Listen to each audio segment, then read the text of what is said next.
ദൈവകൃപയിൽ ശരണപ്പെടുകയാണ്. വളരെ പ്രതിസന്ധികളെ കൊണ്ട് നിറഞ്ഞ ഒരു ലോകത്തിൽ, വളരെ പ്രതികൂലങ്ങളെ കൊണ്ട് നിറഞ്ഞ ഒരു ലോകത്തിൽ മാനസികമായി പലതിനെയും അതിജീവിക്കുവാൻ കഴിയാത്ത ഒരു തലത്തിൽ നമ്മൾ പോയിക്കൊണ്ടിരിക്കുക. നമ്മുടെ ജീവിതമൊക്കെ ഒത്തിരി അങ്ങ്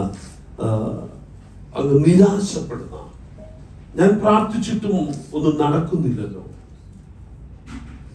ഞാൻ ദൈവസനിൽ വന്നിട്ടും എന്റെ വിഷയങ്ങൾക്കൊന്നും ഒരു വിടുതൽ ലഭിക്കുന്നില്ലല്ലോ, ഒന്നിനും പുറകെ ഒന്നായി രോഗങ്ങൾ, കഷ്ടങ്ങൾ, നഷ്ടങ്ങൾ, സങ്കടങ്ങൾ, വിഷമങ്ങൾ, വേദനകൾ, ഇതിനൊന്നും അതിജീവിക്കുവാൻ വയ്യാതെ വളരെ പരാജയപ്പെടുന്ന ഒരു ലോകത്തിലോട്ട് നമ്മൾ എത്തിയിരിക്കുക. ഇതിന്റെ മെയിനായിട്ടുള്ള വിഷയം നമ്മൾ കൂട്ടായ്മകൾ മുടക്കുന്നു എന്നുള്ളതാണ്. ഏറ്റവും വലിയ പരാജയ കാരണം നമ്മുടെ കൂട്ടായ്മകൾ മുടക്കുന്നതാണ്. നമുക്ക് ഒരു ആത്മീകന്റെ നിലനിൽപ്പിന് ഏറ്റവും അത്യന്താപേക്ഷിതമായ കാര്യം കൂട്ടായ്മയാണ്. Fellowship with God, fellowship with people.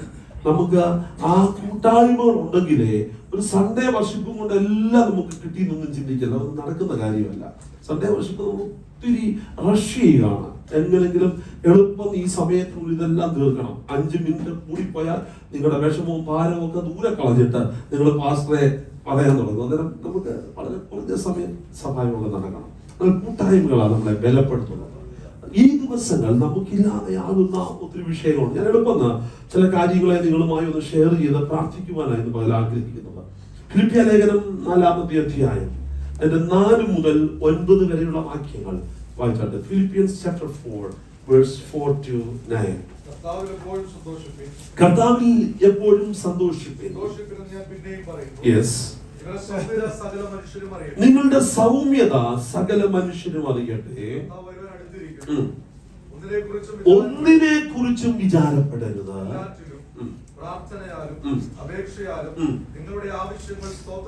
നിങ്ങളുടെ ആവശ്യങ്ങൾ സ്തോത്രത്തോടുകൂടി ദൈവത്തോട് അറിയിക്കുക അത്രയും വേണ്ടത്. എന്നാൽ സകല ബുദ്ധിയെയും കവിയുന്ന ദൈവസമാധാനം നിങ്ങളുടെ ഹൃദയങ്ങളെയും നിലവുകളെയും ക്രിസ്തുയേശുവിങ്കൽ കാക്കും. ഒടുവിൽ പലപ്പോഴും വായിച്ചിട്ടുള്ളപ്പം എനിക്ക് ഒന്നും മനസ്സിലാകാത്ത ഒരു വാക്യം. ഒടുവിൽ സഹോദരന്മാരെ സത്യമായതൊക്കെയും ഘനമായതൊക്കെയും നീതിയായതൊക്കെയും നിർമ്മലമായതൊക്കെയും രമ്യമായത് ഒക്കെയും സൽകീർത്തിയായത് ഒക്കെയും സൽഗുണമോ പുകഴ്ചയോ അതൊക്കെയും ചിന്തിച്ചുകൊള്ളുവിൻ. എന്നാൽ സമാധാനത്തിന്റെ ദൈവം നിങ്ങളോട് കൂടെ ഇരിക്കും. പൗലോസ് അപ്പോസ്തലൻ ഫിലിപ്പിയ സഭയ്ക്ക് ലേഖനം എഴുതുമ്പോൾ കാരാഗൃഹത്തിനകത്ത് നിന്ന് ബന്ധിക്കപ്പെട്ടവനായി വളരെ ഒരു ക്ഷീണാവസ്ഥയിലായിരുന്നു. ഒരാള് ജയിലിനകത്ത് കിടക്കുന്ന രംഗം. റോമൻ കാരാഗൃഹത്തെ കുറിച്ച് നമ്മൾ പഠിക്കുമ്പോൾ പല രീതിയിൽ പലതും പറഞ്ഞിട്ടുണ്ട്. ഒരു പക്ഷേ ഓരോ ജയിലറകളും വിഭിന്നമായിരിക്കാം. എന്നാൽ റോമൻ കാരാഗൃഹത്തിനകത്ത് ഒരു കൽത്തൂണ് കാണും. അതിന് പുറകിൽ ഇങ്ങനെ കൈകൾ ബന്ധിക്കപ്പെട്ടവനായി തടവുകാർ കിടക്കേണ്ടി വരും. ഒരു ചെറിയ വെളിച്ചം കിടക്കുവാൻ ആഹാരം ഇട്ട് കൊടുക്കുന്ന ചെറിയൊരു ദ്വാരത്തിനകത്തോട് മാത്രമാണ് വെളിച്ചം പ്രവേശിക്കുന്നത്. അന്ധകാരം കൊണ്ട് നിറഞ്ഞ അനങ്ങുവാൻ കഴിയാത്ത ഈ വലിയ കാരാഗൃഹത്തിനകത്ത് കിടന്നുകൊണ്ട് പൗലോസ് അപ്പോസ്തലൻ ദൈവസഭയോട് പറയുകയാണ്, കർത്താവിൽ എപ്പോഴും സന്തോഷിപ്പിൻ. എത്ര ബുദ്ധിമുട്ടായിട്ടുള്ള ഒരു വിഷയമാണ്. നമ്മളെ കൊണ്ട് പറ്റുമോ? സ്വന്തം സന്തോഷിക്കുവാൻ പോലും പറ്റാതിരിക്കുമ്പോൾ മറ്റുള്ളവരോട് പറയുകയാണ്, നിങ്ങൾ ക്രിസ്തുവിൽ സന്തോഷിക്കുന്നവരാണ്. ഞാൻ ഇന്നലെ ഇവിടെ പറഞ്ഞു, കാരാഗൃഹത്തിനകത്ത് അടയ്ക്കപ്പെട്ട പൗലോസും ശീലാസും കാരാഗൃഹത്തിനകത്ത് ബന്ധിക്കപ്പെട്ടവരായി കിടക്കുമ്പോഴും അവര് പാട്ടുപാടി പ്രാർത്ഥിച്ച് ദൈവത്തെ ആരാധിക്കുവാനിടയായിട്ട് നോക്ക്. സാഹചര്യങ്ങൾക്ക് വിപരീതമായി ദൈവത്തിൽ സന്തോഷിക്കുവാൻ ആരംഭിച്ചാൽ നമ്മുടെ പ്രശ്നങ്ങൾക്ക് പരിഹാരമാകുവാനിടയായിരിക്കും. വളരെ വേഗം പകൽക്കാലം നമ്മൾ ചിന്തിക്കാൻ പോകുന്ന വിഷയം എളുപ്പം ആധുനിക കാലത്തിന്റെ സമ്മർദ്ദങ്ങൾ, പിരിമുറുക്കങ്ങൾ, ഇതിനെ അതിജീവിക്കുവാൻ ഒരു 5 പദ്ധതി എളുപ്പം. നമ്മളൊരു 5 പദ്ധതികൾ എളുപ്പം നോക്കി ഏറ്റെടുക്കേണ്ടവർ ഏറ്റെടുത്തോളെ. അടുത്തൊരു കാലഘട്ടം നമുക്ക് ജയത്തിൽ പോകണമെന്നൊരിക്കൽ ഇത് നമ്മുടെ അകത്തോട്ടൊന്ന് വന്നേ പറ്റത്തുള്ളൂ. 4-ാമത്തെ അധ്യായം ആരംഭിക്കുമ്പോൾ ഞാൻ 1-ാമത്തെ വാക്യം വായിക്കുന്നില്ല, 2-ാമത്തെ വാക്യം ഇങ്ങനെ വായിക്കുന്നു: കർത്താവിൽ ഏക ചിന്തയോടിരിപ്പാൻ. ഇവിടെ പൗലോസ് അപ്പോസ്തലൻ ലേഖനം ആരംഭിക്കുന്നത് ഇങ്ങനെയാണ്. നോക്ക്, നിങ്ങള് കർത്താവിൽ ഏക ചിന്തയോടിരിക്കണം. നോക്ക്, so we have to set our mind in Christ. നമ്മുടെ ചിന്താമണ്ഡലം, നമ്മുടെ ലക്ഷ്യം, നമ്മുടെ ആഗ്രഹം, ആകത്തുക നമ്മൾ ക്രിസ്തുവിൽ കേന്ദ്രീകരിക്കുവാനിടയായി തീരണം. നിന്റെ പ്രശ്നങ്ങൾക്ക് പരിഹാരം വേണമെന്നൊരിക്കൽ, നിന്റെ രോഗത്തിന് സൗഖ്യം വേണമെന്നൊരിക്കൽ, നിന്റെ സാമ്പത്തിക കെട്ടുകൾ പെട്ടണമെന്നൊരിക്കൽ, നീ ഇന്ന് അനുഭവിക്കുന്ന ഏത് വിഷയത്തിന്റെ മേലും വിടുതൽ വേണമെന്നൊരിക്കൽ, there is only and one answer, that is Jesus Christ. ക്രിസ്തുവിനെ പുറത്ത് നിന്റെ പ്രശ്ന പരിഹാരത്തിന് മറ്റൊരു വഴിയില്ല.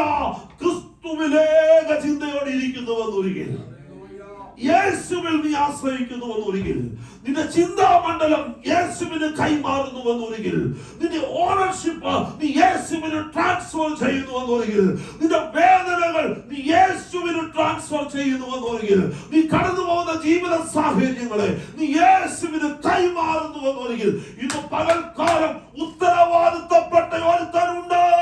അവൻ എന്നെയും നിന്നെയും പരിപാലിക്കുവാൻ ശക്തനായ ദൈവമാണ്. He will never leave you in the midst of the way. വഴി മധ്യത്തിൽ ഉപേക്ഷിക്കുന്നവനല്ല അവൻ. ഇങ്ങനെ പറയുന്നു പൗലോസ്, ധൈര്യത്തോടെ പറയുകയാണ്, അവൻ എന്റെ ഉപനിധി ആ ദിവസം വരെയും കാക്കുവാൻ ശക്തനത്രയെന്ന് ഞാൻ ഉറച്ചിരിക്കുന്നു. ഹല്ലേലൂയ. എന്താണ് എന്റെ കോൺഫിഡൻസ്?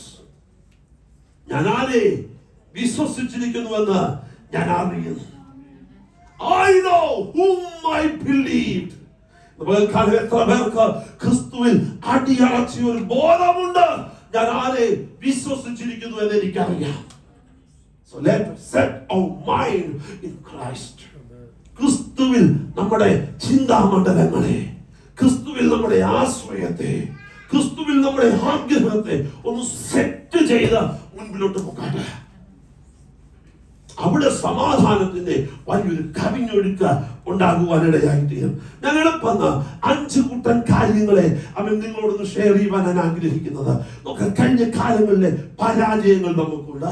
കഴിഞ്ഞ കാലങ്ങളിലെ അതിന് നമ്മുടെ കഴിഞ്ഞ കാലത്തെ പരാജയങ്ങൾ, അപകട ഭീതികൾ, പരാജയ ഭീതികൾ, തോൽവി, നമ്മൾ ഭാരപ്പെടുന്ന ഒത്തിരി വിഷയങ്ങളുണ്ട് നമ്മുടെ ജീവിതത്തിൽ, അല്ലെ? ഒന്നുകിൽ പലപ്പോഴും നമ്മളെ അലട്ടുന്ന, ഞാൻ രോഗിയായി തീരുമോ, ഞാൻ ഇവിടുന്ന് രക്ഷപ്പെടുമോ, ഞാൻ ഇവിടെ നിന്ന് കരകയറുമോ, എനിക്കൊന്ന് ജയിക്കാൻ പറ്റുമോ, അല്ലെ?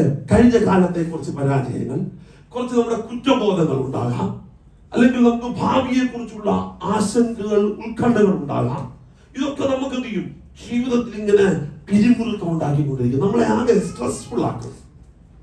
അന്നേരം എങ്ങനെ ഇതിനൊന്ന് ഒഴിവാക്കാൻ, എങ്ങനെ ഇതിനൊന്ന് അതിജീവിക്കുവാൻ പറ്റും? പൗലോസ് അപ്പോസ്തലൻ 5 കൂട്ടം കാര്യങ്ങൾ ഈ 6 വാക്യങ്ങൾക്കകത്ത് പറയുകയാണ്. ഒന്ന്, കർത്താവിൽ സന്തോഷിക്കുക. ദിവസവും കർത്താവിലുള്ള സന്തോഷം. 85-ാം സങ്കീർത്തനം നമ്മൾ ഇങ്ങനെ വായിക്കുന്നത്: നിന്റെ ജനം നിന്നിൽ ആനന്ദിക്കേണ്ടതിന് നീ ഞങ്ങളെ വീണ്ടും ജീവിപ്പിക്കുകയില്ല. സന്തോഷവും ആനന്ദവും ദൈവത്തിലാകണം, പാർക്കിൽ ആകരുത്. ആനന്ദവും സന്തോഷവും സിനിമയിൽ ആകരുത്. ആനന്ദവും സന്തോഷവും സീരിയലിൽ ആകരുത്.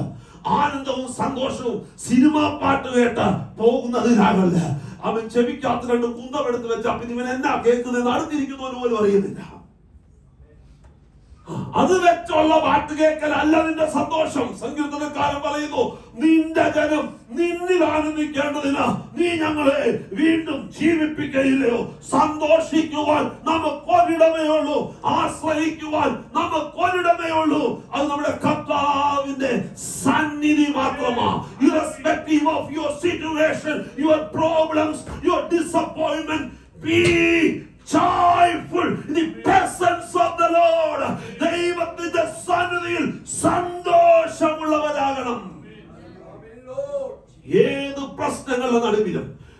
അതുകൊണ്ടാ തിരുവചനം പറയുന്നത്, നിങ്ങൾക്ക് മുൻപേ ഇങ്ങനെ നിന്ന സഹിച്ച ഒരുത്തൻ, നിങ്ങൾക്ക് മുൻപേ ഇങ്ങനെ വേദന സഹിച്ച ഒരുത്തൻ, നിങ്ങൾക്ക് മുൻപേ അപമാനിക്കപ്പെട്ട ഒരുത്തൻ, നിങ്ങളുടെ മുൻപേ പാപികളാൽ ഉപദ്രവിക്കപ്പെട്ട ഒരുത്തൻ, നിങ്ങൾക്ക് മുമ്പേ ത്യജിക്കപ്പെട്ട ഒരുത്തൻ, നിങ്ങൾക്ക് മുമ്പേ ഒറ്റിക്കൊടുക്കപ്പെട്ടവൻ, നിങ്ങൾക്ക് മുമ്പേ കഴുതപുറത്ത് വാഹനമൃഗമായി ഉപയോഗിച്ചവൻ, നിങ്ങൾക്ക് മുമ്പേ നാടുമില്ല വീടുമില്ല ഒന്നുമില്ലെന്ന് പറഞ്ഞ് അവൻ ഹല്ലേലൂയ ദൈവത്തിൽ സന്തോഷിച്ചവൻ, നിങ്ങൾക്ക് മുൻപേ അവൻ നിന്റെ ഹിതം മതി എന്ന് പിതാവിനോട് പറഞ്ഞവൻ.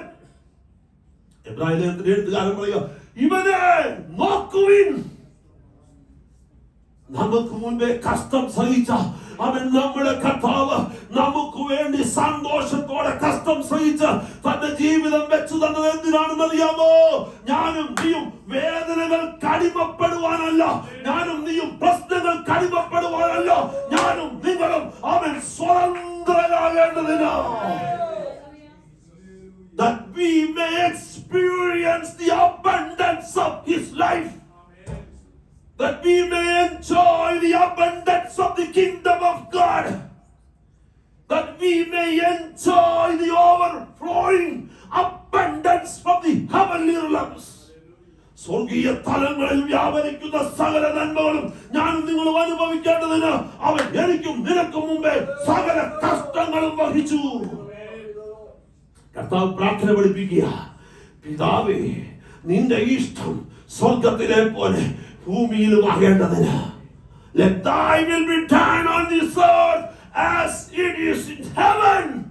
എങ്ങനെയാണോ സ്വർഗത്തിൽ പിതാവേ ഞാനും നീയും സന്തോഷിക്കുന്നത്, എങ്ങനെയാണോ ഞാനും നീയും സ്വർഗീയ നന്മകൾ അനുഭവിക്കുന്നത്, എങ്ങനെയാണോ ഞാനും നീയും നന്മകളെ കാണുന്നത്, അത് സകലതും എന്റെ ഈ ജനത്തിന്റെ മേൽ വരണം. ഹല്ലേലൂയ. സ്വർഗീയ നന്മകളെ സകലതും എനിക്കും നിനക്കും വേണ്ടി തരുവാൻ തന്നവനെ നോക്കി പറയും, ഇവനിൽ സന്തോഷിപ്പിൻ. നമ്മുടെ സന്തോഷം ദൈവത്തിലായിരിക്കട്ടെ. ഓരോ ദിവസവും കുഞ്ഞെ നിന്റെ ഏത് തകർച്ചകളുടെയും നടുവിൽ നിനക്ക് സന്തോഷിക്കുവാനുള്ള വകുപ്പ് എന്നാണെന്നറിയാമോ? അവൻ കല്ലറകൾക്ക് ഒതുക്കാമെന്ന് വെച്ച് അവൻ ഹല്ലേലൂയ വലിയ അധികാരമുദ്രയും വലിയ കല്ലും വലിയ പട്ടാളവും ഒക്കെ കാവൽ നിൽക്കുന്നു. കല്ലറകളെ ജയിച്ച് ഒരുത്തനുണ്ട്. അവനെ നോക്കിയ എബ്രായലേഖകൻ പറയുന്നു, ഇവൻ എത്ര മഹാൻ എന്ന് നോക്കുവിൻ. ഇവൻ എത്ര മഹാൻ എന്ന് നോക്കുവിൻ. ജനനത്തിൽ ഇവൻ മഹാൻ. എന്തുകൊണ്ടാണ് കർത്താവിൽ സന്തോഷിക്കാൻ പറഞ്ഞേ? He is great in his birth. അവൻ ജനനത്തിൽ മഹാനാണ്. പലരും ജനിച്ച് രാജാക്കന്മാരായിട്ടുണ്ട്. രാജാവായി ജനിച്ച ഒരുത്തനേ ഉള്ളൂ, അതാണ് നമ്മുടെ യേശു കർത്താവ്. അവൻ വിദ്വാൻമാർ വന്നിട്ട് ചോദിക്കുക, യഹൂദന്മാരുടെ രാജാവായി പിറന്നവൻ എവിടെ? അവൻ പലരും ജനിച്ച് രാജാക്കന്മാരായപ്പോൾ നസ്രായ ഗുരുവിനൊരു പ്രത്യേകതയുണ്ട് കുഞ്ഞെ. നിന്നോട് സന്തോഷിക്കാൻ പറഞ്ഞതിന് പിന്നിൽ ഒരു കാര്യമുണ്ട്. സകലത്തിനും ലാക്കും സകലത്തിന്റെയും കാരണഭൂതനുമായ അവൻ സകല സൃഷ്ടി ജീവജാലങ്ങൾക്കും ഉടയവനായ യേശു ജനിച്ചത് രാജാവായി. He born as a king. അവൻ ജനിച്ചത് രാജാവായി. അവൻ ജീവിച്ചു ഭൂമിയിൽ. അവൻ ശൂന്യതയിൽ അവൻ ഒന്നും സ്വന്തമാക്കാതെ സാധാരണക്കാരനായി ജീവിച്ചു. അത്ഭുതങ്ങളും അടയാളങ്ങളും ചെയ്തു. താൻ ദൈവപുത്രനെന്ന് തെളിയിച്ചു. അവൻ സ്വർഗം തുറന്നു സാക്ഷ്യം പറഞ്ഞു, ഇവൻ എന്റെ പ്രിയപുത്രൻ. ലോകം കിടുങ്ങുമാറി ശബ്ദം കേട്ടു. ഇവനെ ക്രൂശിക്കുവാൻ വേണ്ടി കൊണ്ടുവരിക. കുറ്റകൃത്യമെന്നറിയാമോ? ക്രൂസിൽ എഴുതി വെച്ചു, ഇവൻ യഹൂദന്മാരുടെ രാജാവ്. ക്രൂസിൽ കിടക്കുമ്പോഴും അർത്ഥനഗ്നനായി മുൾക്കിരീടം വെച്ച ശരീരം മൊത്തം ചോര വാർന്നൊലിക്കുമ്പോഴും മാംസകഷണങ്ങൾ ശരീരത്തിൽ നിന്ന് പിച്ചി ചീന്തപ്പെട്ട വികൃതനായി യെശയ്യാ പ്രവാചകൻ ഇവനെ നോക്കി ഇങ്ങനെ പറയുന്നത്, കണ്ടാൽ ആളല്ല എന്ന് തോന്നുമാറ് വിരൂപരൂപിയായി ക്രൂസിൽ ഇരുകരങ്ങളും പിരിച്ചു കിടക്കുമ്പോഴും അവന്റെ തലമേൽ ഒരു മേലെഴുത്തുണ്ടായിരുന്നു, He is the King of Jews. യഹൂദന്മാരുടെ രാജാവ്. അവൻ അടക്കപ്പെട്ടത് രാജാവായി. ഹാലേലൂയ. മന്ത്രിയായിരുന്ന യോസഫ് തനിക്ക് വേണ്ടി കെട്ടിയ അതിമനോഹരമായ കല്ലറ, പൂന്തോട്ടങ്ങൾക്കകത്ത് അവൻ വളരെ മനോഹരമായി വെച്ചൊരു കല്ലറ, അവന് ഒരു രാജകീയ അടക്കത്തിന് കാരണമായി. ജനിച്ചതും ക്രൂശിൽ കിടന്നതും അടക്കപ്പെട്ടതും രാജാവായി. ഇനി അവൻ മടങ്ങി വരാൻ പോകുന്നുണ്ട്. ഇങ്ങനെയാണ് വെളിപ്പാട് പുസ്തകം പറയുന്നത്. രാജാതി രാജാവും കർത്താതി കർത്താവുമായവൻ എന്റെയും നിന്റെയും രക്ഷയ്ക്ക് വേണ്ടി മടങ്ങി വരാൻ പോകുകയാണ്. ഇവനിൽ സന്തോഷിപ്പിൻ. What is the hope of our glory? What is the reason to be merry and happy and joyful? Is only one thing. We have a Lord who is conquered the power of the death and sitteth at the right hand of the Father. പിതാവിന്റെ വലത്ത് ഭാഗത്ത് ഇരിക്കുന്ന മരണത്തെ ജയിച്ച കല്ലറയെ തകർത്ത ഒരുവനുണ്ട്, നമ്മുടെ ദൈവം. അവനുള്ളത് കൊണ്ട് അവനിൽ സന്തോഷിക്കുന്നു. മരണത്തിന്റെ പാശങ്ങൾക്ക് അവനെ അടക്കി വെക്കുന്നത് അസാധ്യമായിരുന്നു. എന്താ നമ്മൾ സേവിക്കുന്ന ദൈവത്തിന്റെ പ്രത്യേകത എന്നറിയാമോ? ലോകത്തിനൊരു ശക്തിക്കും ഒതുക്കി വെക്കുവാൻ കഴിയാത്ത ഒരു ദൈവം. പൗലോസ് അപ്പോസ്തലൻ പറയാ, rejoice in him. കുഞ്ഞെ, കല്ലറയെ തകർത്തവനാണ് നിന്റെ ദൈവം എന്ന് പറയുന്നത്. മരണത്തെ തോൽപ്പിച്ചവനാണ് നിന്റെ ദൈവം എന്ന് പറയുന്നത്. Why do you afraid of the little things? നീ എന്തിനോർത്താ കുഞ്ഞെ ഇന്ന് മുതൽ ഭാരപ്പെടുന്നത്? നീ എന്തിനോർത്താ ഇന്ന് മുതൽ വ്യാകുലപ്പെടുന്നത്? നിന്റെ ജീവവൃത്തിക്ക് വേണ്ടിയോ? നിന്റെ ലോകത്തെ ഓർത്തോ? നിന്റെ ചെറിയൊരു വിഷയത്തെ ഓർത്താണോ ഇന്ന് പകൽ നീ ഭാരപ്പെടുന്നത്? ഇന്ന് പകൽ ഫിലിപ്പിയ ലേഖനത്തിൽ കൂടി പൗലോസ് അപ്പോസ്തലൻ വിളിച്ചു പറയുവാൻ ഒരു കാര്യമുണ്ട്. അവൻ നീ ഇങ്ങനെ ഓർത്താണ് ഭാരപ്പെടുന്നത്. അവൻ നിനക്ക് പ്രത്യാശിക്കാനുള്ളവൻ മരണത്തിന്റെ പാശങ്ങളെ പൊട്ടിച്ച് ഹല്ലേലൂയ സ്വർലോകത്തിലിരുന്ന് പിതാവിന്റെ വലത്തുഭാഗത്തിരുന്ന് എനിക്കും നിനക്കും വേണ്ടി മധ്യസ്ഥത അണയ്ക്കുന്ന ഒരുത്തനുണ്ട്. അവനാണ് ഇന്ന് പകൽ നമ്മുടെ ദൈവം. അവനിലാണ് ഇന്ന് പകൽ നമുക്ക് സന്തോഷിക്കുവാനുള്ളത്. Hallelujah. Why do you afraid of these little things? You have a big God who conquered the powers of the death and the hell. കാലം ഈ ദൈവത്തിലൊന്ന് സന്തോഷിക്കുവാൻ, ഈ ദൈവത്തിലൊന്ന് ബലപ്പെടുവാൻ നമുക്ക് കഴിയണം. അവിടെ നിന്റെ പ്രശ്നങ്ങൾ അവസാനിക്കും. ഞാൻ ചോദിച്ചോട്ടെ, ഇതിലും വലിയ പ്രശ്നം എന്താ ഉള്ളത്? ഇതിനെ ജയിച്ച യേശുവാണ് നമ്മുടെ ദൈവം എന്നൊരിക്കൽ. നമ്മുടെ വിഷയം ഇന്ന് പോലൊരു വിഷയമല്ല. അവനിൽ സന്തോഷിക്കട്ടെ ദൈവജനം, അവനിൽ ആശ്രയിക്കട്ടെ ദൈവജനം. രണ്ട്, നിങ്ങളുടെ സൗമ്യത. അതിന്റെ 5-ാമത്തെ വാക്യം, let your gentleness, നിങ്ങളുടെ സൗമ്യത സകല മനുഷ്യരും അറിയട്ടെ. ഇത് വലിയൊരു പ്രശ്നം. ഇത് വലിയൊരു പ്രശ്നം എന്ന് പറഞ്ഞാല് നമുക്ക് നമ്മുടെ പ്രശ്നത്തെക്കാളൊക്കെ വലുത് മറ്റുള്ളവരുടെ പ്രശ്നമാണ്. മറ്റുള്ള പ്രശ്നം എന്ന് പറഞ്ഞാല് അവരുടെ ഭാരം വഹിക്കുന്നതല്ല, അവരതിലൊക്കെ ആയിപ്പോയതിലുള്ള ഒരു വിഷം. Let your gentleness, let your gentleness. എന്റെ കുഞ്ഞെ, അകത്തു നിന്നുണ്ടല്ലോ ഈ ദുഷ്ടവും ദേഷ്യവും പകയും കേൾക്കള. നിന്റെ അസ്ഥി ഉരുകി പോത്തേ ഉള്ളൂ. നീ പകയും ദേഷ്യവും വിദ്വേഷവും അസൂയയും വെച്ചോണ്ടിരുന്നാൽ രക്ഷപ്പെടത്തില്ല. ഇത് നിന്നെ രോഗിയാക്കും. ഈ അസൂയയും കുശുമ്പും നിന്നെ രോഗിയാക്കും. മറ്റുള്ളവരുടെ നന്മയ്ക്ക് വേണ്ടി നീ തടസ്സം നിൽക്കുന്നത് നിന്നെ രോഗിയാക്കും.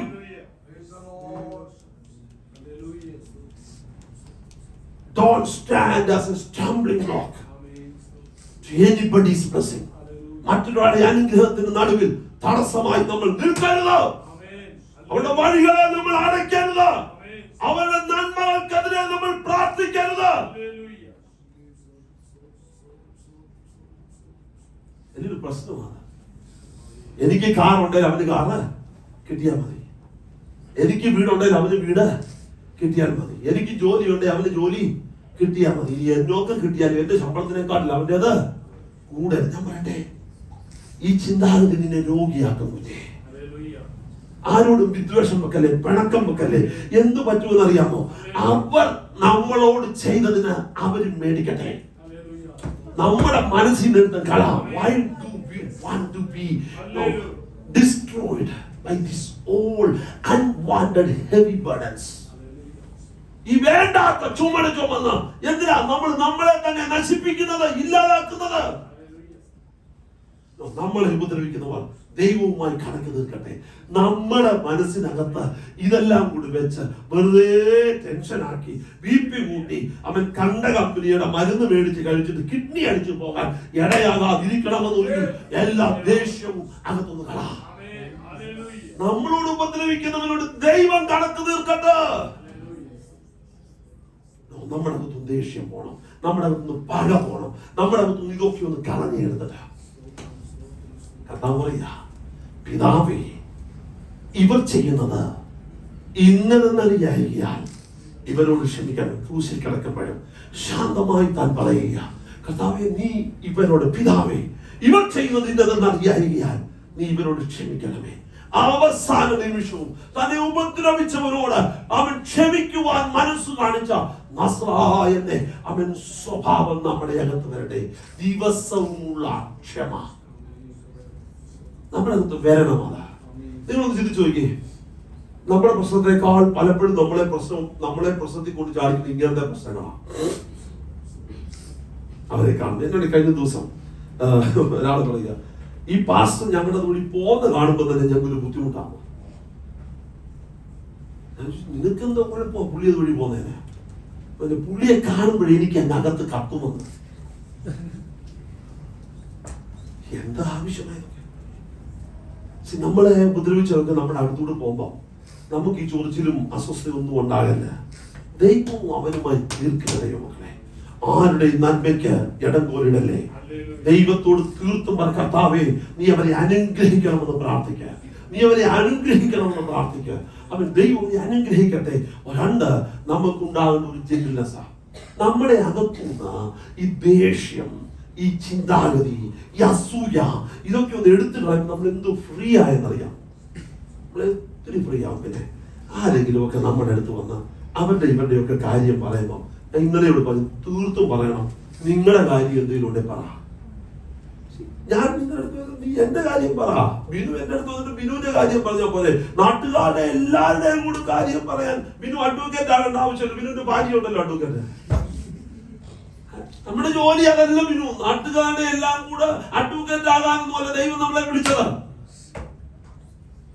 Don't do that. നമ്മളെ ബാധിക്കാത്ത വിഷയങ്ങൾക്കകത്ത് നമ്മൾ ഇടപെടരുത്. Let us be peaceful.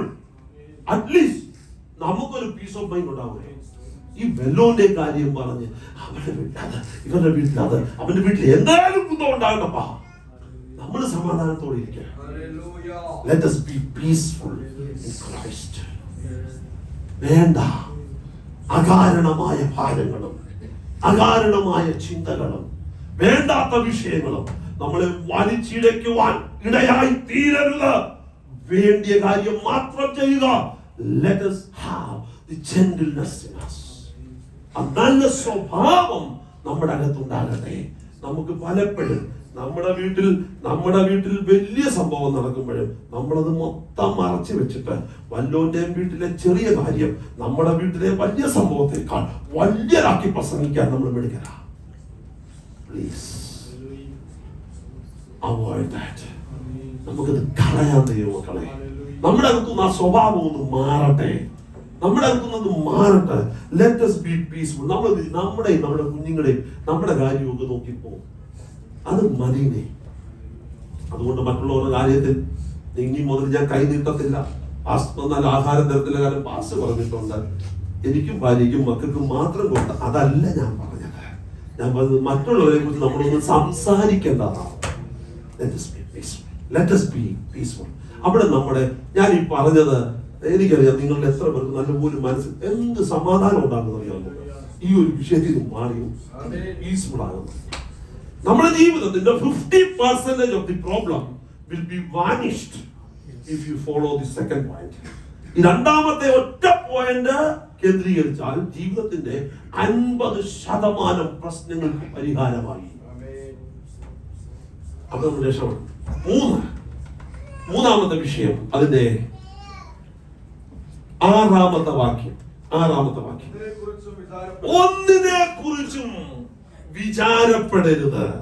അടുത്തോട് വായിച്ചു. എല്ലാത്തിലും പ്രാർത്ഥനയാലും അപേക്ഷയാലും നിങ്ങളുടെ ആവശ്യങ്ങൾ സ്തോത്രത്തോടുകൂടെ ദൈവത്തോട് അറിയിക്കുക എത്രയോ വേണ്ടത്. അടുത്ത 2 പോയിന്റ് നമ്മൾ എളുപ്പം നോക്കും. മൂന്നാമത്തെ പോയിന്റ്, തേർഡ് പോയിന്റ്, ദിവസവുമുള്ള ആശ്രയം. ദിവസവും ദൈവത്തിൽ ആശ്രയിച്ചു. ഒന്നിനെ കുറിച്ച് എന്ത് വേണ്ട, ആകുലരാകണ്ട. Why do you worry about these all things? എന്തോ കർത്താവ് പറഞ്ഞേ. ഞാൻ അങ്ങോട്ടൊന്ന് വരിക. അടുത്ത 2 പോയിന്റ് ഒന്നിച്ച് നമ്മൾ ചിന്തിക്കാൻ പോവാം. മൂന്നാമത്തെ പോയിന്റ് ഇതാണ്, ദിവസവുമുള്ള ആശ്രയം. ഒന്നിനെ കുറിച്ച് ആകുലരാകണ്ട. അടുത്തത് നെക്സ്റ്റ് പോയിന്റ്, ദിവസവുമുള്ള പ്രാർത്ഥന. നിങ്ങളുടെ യാചനകൾ ദൈവസന്നിധിയിൽ എങ്ങനെ അർപ്പിക്കണം? സ്തോത്രത്തോടെ അർപ്പിക്കണം. ഞാൻ ഈ കഴിഞ്ഞ ദിവസം ഇവിടെ പറഞ്ഞു, ചിലപ്പോൾ പലരോടും പറഞ്ഞു കൊടുക്കുന്ന ഒരു കാര്യമുണ്ട്. രാവിലെ എഴുന്നേറ്റിട്ട് ഈ നിലവിളിച്ചുള്ള അയ്യം വിളിച്ചുള്ള പ്രാർത്ഥനകളൊക്കെ മാറ്റി വെച്ചിട്ട് രാവിലെ എഴുന്നേറ്റ് കർത്താവേ എന്നെ സൗഖ്യമാക്കിയതിനായി സ്തോത്രം എന്നൊരു 10 സ്തോത്രം അതിലൂടെ പറ. 10 വിഷയം നിങ്ങൾ പ്രാർത്ഥിച്ചാൽ 100 സ്തോത്രം ഒരു ദിവസം വരും. രാവിലെ എന്താ, കർത്താവേ എനിക്ക് വഴി തുറന്നതിനായി സ്തോത്രം. എണ്ണി വിരൽ മടക്കി എണ്ണി ഒരു 10 സ്തോത്രവും പറ. അങ്ങനെ 10 വിഷയം രാവിലെ പറയുമ്പോൾ ഓരോ വിഷയത്തിനും 10 സ്തോത്രം വെച്ച് ഒരു 100 സ്തോത്രം ദൈവം എന്ന് പറഞ്ഞേ. നിലവിളികളും വേദനകളും നല്ല പരാതികളും പരാധീനതകളും ഒക്കെ മാറ്റി വെച്ചിട്ട് കർത്താവിനോട് പറ, നീ എനിക്ക് വേണ്ടി ഇറങ്ങി വന്നതുകൊണ്ട് സ്തോത്രം. ഇന്നത്തെ പകൽക്കാലം നീ എനിക്ക് അനുഗ്രഹിച്ചു തരുന്നതുകൊണ്ട് സ്തോത്രം. നീ എന്റെ വിഷയങ്ങളുടെ നടുവിൽ പ്രവർത്തിക്കുന്നത് കൊണ്ട് സ്തോത്രം. ഞാൻ ജയാളിയായതുകൊണ്ട് സ്തോത്രം. എന്നെ ശത്രു തൊടാതെ നീ മറയ്ക്കുന്നതുകൊണ്ട് സ്തോത്രം. എന്റെ തലമുറകളെ നീ പരിപാലിക്കുന്നതുകൊണ്ട് സ്തോത്രം. എന്റെ ശരീരത്തിന് മേൽ നിന്റെ ശക്തി പകരുന്നതുകൊണ്ട് സ്തോത്രം. ഒരു 10 പ്രാവശ്യം ഒരു വിഷയത്തിന് സ്തോത്രം പറഞ്ഞ് ഒരു ദിവസം 10 വിഷയം പ്രാർത്ഥിച്ചാൽ നിന്റെ വീടിനകം സ്തോത്രവും സ്തുതി കൊണ്ട് ഉയരും. അവിടെ ദൈവിക വിടുതൽ നീ അറിയാതെ വ്യാപരിക്കുവാൻ ഇടയായിത്തീരും. ഹല്ലേലൂയ. ഭവനങ്ങൾക്കകത്ത് അവൻ അടങ്ങി വാഴുന്ന അന്ധകാരത്തിന്റെ കെട്ടുകൾ നിന്റെ അതരാർപ്പണങ്ങളുടെ മുമ്പിൽ തകരും. അവിടെ ദൈവ സാന്നിധ്യം ഇറങ്ങും. നീ ചിന്തിക്കാത്ത അത്ഭുതങ്ങൾ നിന്റെ ഭവനത്തിനകത്ത് വെളിപ്പെടുവാനിടയായിത്തീരും. നിലവിളികൾ മാറട്ടെ, പരാതികൾ മാറട്ടെ. പകരം ദൈവം തന്ന നന്മകൾക്ക് സ്തോത്രം ചെയ്യുന്നവരായി തീരുവാൻ കർത്താവ് നമ്മളെ ഇടയാക്കട്ടെ. മത്തായി 6 വന്നാട്ടെ 25 വാക്യങ്ങൾ. ഈ 2 പോയിന്റ് നമ്മൾ എളുപ്പം നോക്കുക. Matthew chapter 6 and verse 25 following. എളുപ്പം. അതുകൊണ്ട് ഞാൻ നിങ്ങളോട് പറയുന്നത്, എന്ത് തിന്നും എന്ത് കുടിക്കും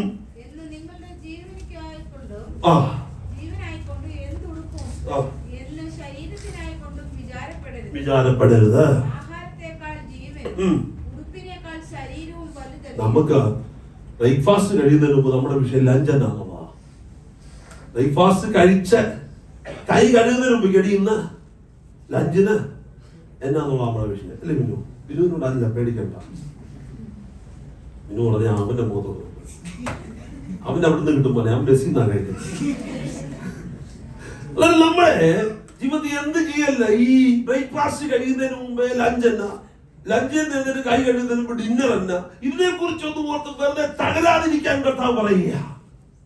നമ്മുടെ വിഷയം ഇതല്ലേ, നമ്മുടെ വിഷയം ഇതല്ലേ.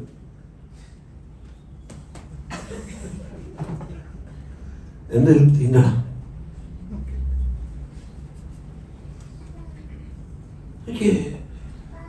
നമ്മളിതങ്ങ് തകർക്കുകയല്ലേ. എങ്ങനെയാ നാളത്തെ ദിവസം എങ്ങനെയാ, എന്റെ ജീവിതം എങ്ങനെയാ, ഇല്ലാത്തതൊക്കെ ചിന്തിച്ച് നമ്മൾ രോഗികളാകുക, നമ്മുടെ ആയുസ് കുറയുക, നമ്മുടെ ആരോഗ്യം പോവുക, നമ്മുടെ ബലം ക്ഷയിക്കുക, നമ്മൾ ഇല്ലാതാവുക. പകൽക്കാലം നീ ചിന്തിക്കേണ്ട ഒരു കാര്യമുണ്ട്. അപ്പൊ ഞാൻ ബാക്കി എളുപ്പം വായിച്ചു ഞാൻ അവസാനിപ്പിക്കാം. എളുപ്പം വായിച്ചു. ആകാശത്തിലെ പറവുകളെ നോക്കി. എന്റെ പൊന്നച്ച, ഏത് കണ്ടെത്തി വിറച്ചിട്ടാ അത് തിന്നുന്നത്? ആകാശത്തിലെ പറവുകളെ നോക്കുക. അവ വിതയ്ക്കുന്നില്ല, അവ കൊയ്യുന്നില്ല, കളപ്പുരയിൽ കൂട്ടിവെക്കുന്നത്. അതുകൊണ്ട് ഇനി ഞാന് പണിക്കും പോകുന്നില്ല, വേലയ്ക്കും പോകുന്നില്ല, കൂലിക്കും പോകുന്നില്ല, ഞാൻ ഇങ്ങനെ ജീവിച്ചോളാം. ഞാനെങ്കിലും എന്റെ അടുത്ത് വന്നാൽ ഒരു നിവൃത്തിയുമില്ലേ, വേറെ പോയി വേല ചെയ്ത് കൂലി ചെയ്ത് മേടിച്ച് ജീവിച്ചോണം. ഇത് പറഞ്ഞിരിക്കുന്ന അതല്ല. പിന്നെന്തുവാ? ആകാശത്തിലെ പറവയെ കുറിച്ചാണ്, നമ്മളെ കുറിച്ചല്ല. നമ്മൾ വേറെ പോയി പണി ചെയ്യണം, വേറെ പോയി ജോലി ചെയ്ത് ശമ്പളം മേടിച്ച് ജീവിച്ചോണം. ആവശ്യമില്ലാതെ ഈ വാക്യത്തെ മിസ്ഇന്റർപ്രറ്റ് ചെയ്തിട്ട് എന്റെ അടുത്തോട്ട് വരല്ല. ആകാശത്തിലെ പറവകളെ നോക്കുവേൻ, അവ കൊയ്യുന്നില്ല, കളപ്പുരയിൽ കൂട്ടിവെക്കുന്നില്ല. അടുത്ത വാക്ക്, എങ്കിലും സ്വർഗസ്ഥനായ അവയുടെ പിതാവല്ല, സ്വർഗസ്ഥനായ നിങ്ങളുടെ പിതാവ്, സ്വർഗസ്ഥനായ നിങ്ങളുടെ പിതാവ് അവയെ പുലർത്തുന്നു. അടുത്ത വാക്ക് ശ്രദ്ധിക്കണമേ. Are you not much better than they? അവയേക്കാൾ നിങ്ങൾ വിശേഷതയുള്ളവരല്ലയോ? ദൈവസഭയെ നിന്നേക്കാൾ കൂടുതൽ നിന്റെ കുഞ്ഞിനെ കുറിച്ച് കരുതുന്ന ഒരു ദൈവമുണ്ട് കേട്ടോ. നിന്നേക്കാൾ കൂടുതൽ നിന്റെ സൗഖ്യത്തിന് വേണ്ടി ഇന്ന് പകൽ ആഗ്രഹിക്കുന്ന ഒരു ദൈവമുണ്ട് കേട്ടോ. നിന്നേക്കാൾ ചൊവ്വ അവൻ നിന്റെ നല്ല നടപ്പിന് വേണ്ടി, നിന്റെ ഭാവിക്ക് വേണ്ടി കരുതുന്ന ഒരു ദൈവമുണ്ട് കേട്ടോ. നിന്റെ കണ്ണുനീരൊപ്പണമെന്ന് നീ ജനിക്കുന്നതിന് മുമ്പ് എഴുതി വെച്ച ഒരു ദൈവമുണ്ട് കേട്ടോ. ആകാശത്തിലെ പറവേക്കാൾ അവൻ ഇവിടെ സഞ്ചരിക്കുന്ന സകലതിനേക്കാൾ ഇന്ന് പകൽ നീ വിശേഷതയുള്ളവനാണ്. You are the apple of his eye. അവന്റെ കണ്ണിന്റെ കൃഷ്ണമണിയാണ് ഞാനും നിങ്ങളും. How much precious that is all. ഇതിനേക്കാളൊക്കെ എത്ര വിശേഷതയുള്ളവനാണ് ഞാൻ. എന്നെ കുറിച്ച് എന്റെ കർത്താവ് ഇങ്ങനെ പറഞ്ഞിരിക്കുന്നത്, ഭയങ്കരവും അതിശയവുമായി അവന്റെ കരത്തിന്റെ ചലനം കൊണ്ട് സൃഷ്ടിക്കപ്പെട്ടവനാണ് ഞാൻ. അതിനേക്കാളുപരി 33 തിരുവയസ്സിൽ തന്റെ പുണ്യാഹരക്തം കാലയുടെ ഉയരങ്ങളിൽ ചിന്തി എന്നെ മറുവിലയ്ക്ക് വാങ്ങിയ എന്റെ പിതാവിന്റെ മകനാണ് ഞാൻ. ഹല്ലേലൂയ.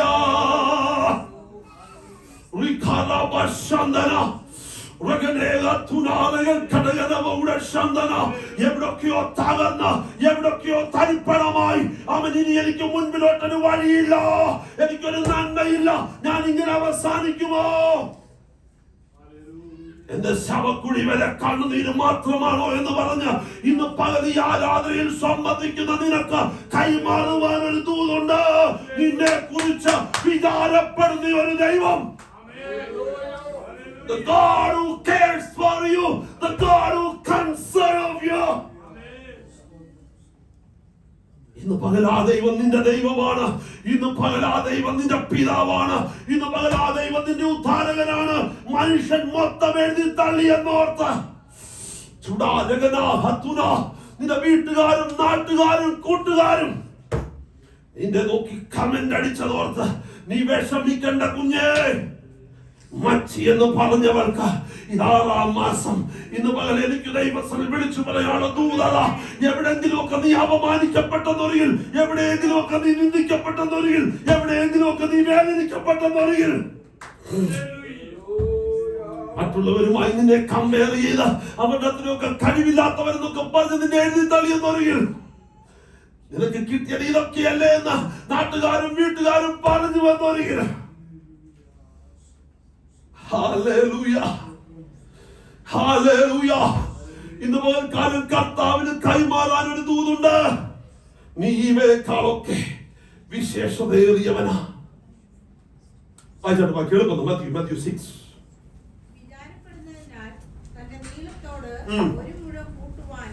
ഒരു മുഴം കൂട്ടുവാനോ നിങ്ങളിൽ ആർക്ക് കഴിയും?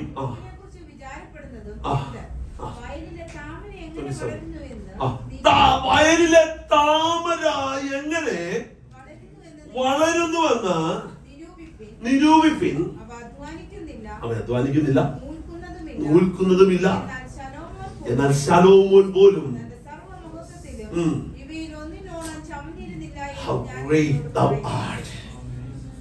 മനോഹരമായി തന്റെ കരവലയം കൊണ്ട് സൃഷ്ടിച്ച് എന്നെയും നിന്നെയും ഇത്രയും മനോഹാരതയിൽ നിർത്തുവാൻ കർത്താവിന് കഴിഞ്ഞെന്ന്. ഹല്ലേലൂയ. എന്തോ ബുദ്ധി ഉണ്ടായിട്ട, എന്തോ അറിവുണ്ടായിട്ട, ഞാനും നീയും പഠിക്കുന്ന വിഷയങ്ങൾ, ഞാനും നീയും ഉപയോഗിക്കുന്ന ടേമുകൾ, ഞാൻ പലപ്പോഴും ചിന്തിക്കാറുണ്ട്, കർത്താവേ, ഈ പഠിക്കുന്ന പല വാക്കുകളും കടിച്ച പൊട്ടാത്ത വാക്കുകളാ. ഇതൊക്കെ എന്താണെന്ന് പോലും അറിയത്തില്ലെന്നൊരിക്കലും ഗ്രാമത്തിൽ സാധാ മാതാപിതാക്കന്മാരാൽ ജനിച്ചു വളർത്തപ്പെട്ട ഒരു വില്ലേജിൽ നിന്ന് വന്ന എന്റെ വായിൽ, എന്റെ മനസ്സിൽ ഇതൊക്കെ മനസ്സിലാക്കുവാൻ കർത്താവ് എനിക്ക് കൃപ തന്നൊരിക്കൽ അവൻ നിന്റെ ബുദ്ധിമണ്ഡലങ്ങളെ തെളിയിച്ച് ഈ ബാംഗ്ലൂർ സിറ്റിയിൽ ഉന്നതന്മാരോടൊന്നിച്ച് നിന്നെ നടത്തുന്ന ഒരു ദൈവം, കുഞ്ഞെ ശ്രേഷ്ഠ ബുദ്ധിയുള്ളവരോടും കൂടി നിന്നെ പഠിപ്പിക്കുന്ന ഒരു ദൈവം, നിന്റെ ബുദ്ധിക്ക് ഒതുങ്ങാത്ത വൻ കാര്യങ്ങളെ നിനക്ക് ഗ്രഹിപ്പിച്ചു തരുന്ന ഒരു ദൈവം, മറ്റുള്ള മുമ്പിൽ നാണം കെടുത്താതെ നല്ല സാലറി ഈ മാസവും നിനക്ക് തന്ന ദൈവം, മറ്റുള്ളവരുടെ മുമ്പിൽ പരാജയപ്പെടാതെ നിന്നെ ഏൽപ്പിച്ച ജോലി ഉത്തരവാദിത്വത്തോടെ ചെയ്തു തീർക്കുവാൻ ഈ മാസവും നിനക്ക് ബുദ്ധി തന്ന ദൈവം, നിന്റെ കയ്യിൽ നിന്നൊരു കൈപ്പിഴ വരാതെ, നിന്റെ കയ്യിൽ നിന്നൊരു കുറവ് വരാതെ ഈ മാസവും മറ്റുള്ളവരുടെ മുമ്പിൽ നിന്നെ നേരോടെ നിർത്തിയ ദൈവം, നിന്റെ പ്രോജക്ട് കംപ്ലീറ്റ് ചെയ്യുവാൻ നിന്നെ സഹായിച്ച ദൈവം, അവൻ നീ ചെയ്തതൊക്കെയും അവൻ വിജയത്തിൽ കൊണ്ടുവന്ന ഒരു ദൈവം. യേശു കർത്താവ് പറയുക, നിങ്ങൾ ഇതിലൊക്കെ എത്രയും വിശേഷതയുള്ളവരാണ്. അടുത്ത വാക്യം, വയലിലെ പുല്ലിനെ ദൈവം ഇങ്ങനെ ചമയിക്കുന്നു എങ്കിൽ, ചഞ്ചലപ്പെട്ട നിന്നോട് ഇത് കാലം പരിശുദ്ധാത്മാവ് പറയുക, നാളെ തീക്കാത്ത ബന്ധു പോകേണ്ട, കൂട്ടിയിട്ട് ഒന്നിച്ച് തീരണ്ട, ഈ വയലിലെ പുല്ലിനെ ദൈവം ഇത്രയും ഭംഗിയോടെ നിർത്തിയെന്നൊരു നിങ്ങളെ എത്രയധികം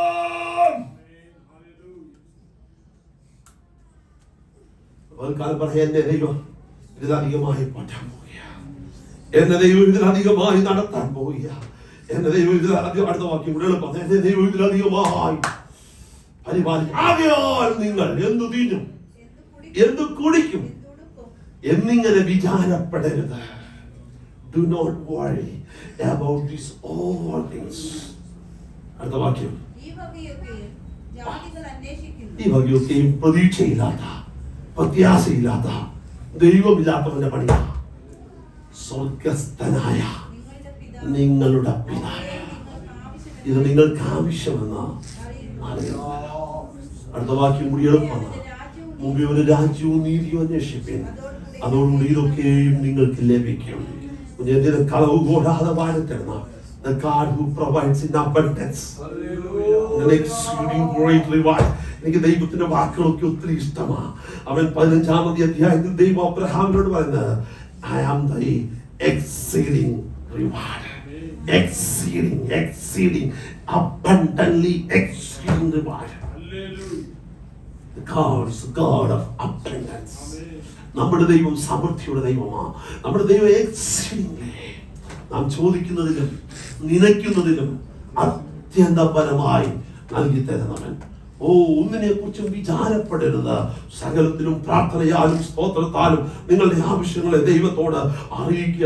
എന്നാൽ സകല ബുദ്ധിയെയും കവിയുന്ന ദൈവ സമാധാനം നിങ്ങളുടെ ഹൃദയത്തിന്റെ നിലവുകളെ കാക്കും. അവൻ നീ പരാജയപ്പെടുവാൻ സമ്മതിക്കത്തില്ല. ശത്രു നിന്നെ കഴിഞ്ഞ കാലങ്ങളിൽ അപമാനിച്ചെടുത്ത്, ശത്രു നിന്നെ കഴിഞ്ഞ കാലങ്ങളിൽ നിന്റെ പ്രിയപ്പെട്ടവർ, നിന്റെ ബന്ധുജനങ്ങൾ, നിന്റെ ചാർച്ചക്കാർ നിന്നെ നോക്കി പരിഹസിച്ചെടുത്ത് ഇന്ന് പകൽക്കാലം പരിയാവൻ ദൈവം പറയുകയാണ്, സമാധാനത്തിന്റെ ദൈവം നിങ്ങളുടെ നിലവുകളെ കാക്കും. ഞാൻ വാക്കിലെ അവസാനിപ്പിക്കുന്നു. അഞ്ചാമത്തെ കാര്യം, അഞ്ചാമത്തെ വിഷയം, ദിവസവുമുള്ള ധ്യാനം. ഇവയൊക്കെയും ചിന്തിച്ചുകൊള്ളു. എന്നാ അയ്യോ പൊത്തോ പോയെന്നല്ല, ആ ബാക്കി ഒന്ന് വായിച്ചിട്ട് ഞാൻ അവസാനിപ്പിക്കുക. രാവിലെ എഴുന്നേറ്റിട്ട് നമ്മൾ നെഞ്ചത്തടിച്ച്, പണ്ടൊരിക്കൽ KCON പാസ്റ്റർ ഒരു പ്രസംഗത്തിനകത്ത് ഇങ്ങനെ പ്രസംഗിച്ചു, പെന്തക്കോസ്തുകാരൻ പ്രാർത്ഥിക്കുന്നിടത്തൂടെ ഒരു പിച്ചക്കാരൻ പോയാൽ അവന്റെ പിച്ചച്ചട്ടിയിലേതൂടെ നമുക്കിട്ടിട്ട് പോകും. എന്നാന്നറിയാമോ? അത്രയ്ക്ക് ദയനീയ പ്രാർത്ഥനയാ. പിച്ചക്കാരൻ പോലും ഇങ്ങനെ ചെയ്തില്ല.